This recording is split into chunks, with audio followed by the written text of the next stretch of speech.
à l'origine de ce film, il y a le jour où on m'avait installé un deuxième digicode.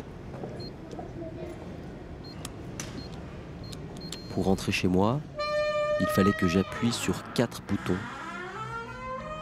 Et puis après le bouton de la lumière du couloir, il fallait qu'à chaque étage, j'habite au 4e, je rappuie sur le bouton de la lumière. De la route jusqu'à chez moi, je devais appuyer sur 12 boutons. Alors j'ai commencé à compter chaque fois que je faisais ce geste dans mon environnement domestique. J'appuyais chaque jour en moyenne 2664 fois. Parce qu'on les répète à longueur de journée, certains gestes deviennent insignifiants. Mais ce petit geste-là interroge précisément notre rapport à la technologie. Alors que voit-on lorsque l'on observe un doigt pressant sur un bouton ?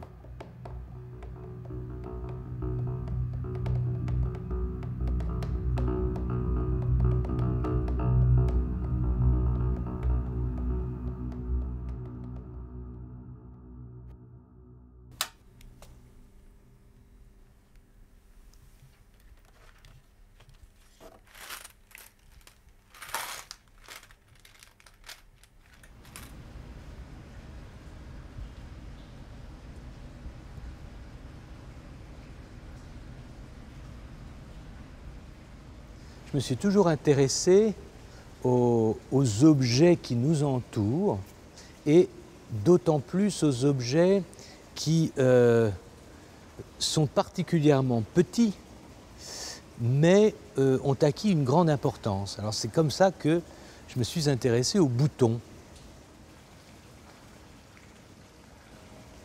Si on cherche l'origine du bouton et qu'on cherche dans un dictionnaire, on va inévitablement tomber sur le bouton de fleurs qui a donné son nom finalement par cette petite protubérance à tout un tas de choses qui dépassent.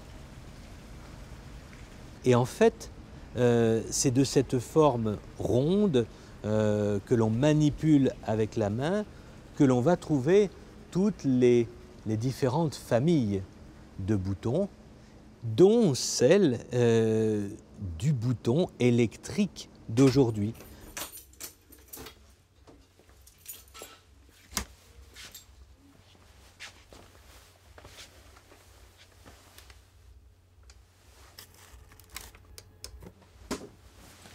Le bouton, c'est effectivement quelque chose qui est une interface entre l'être humain et quelque chose.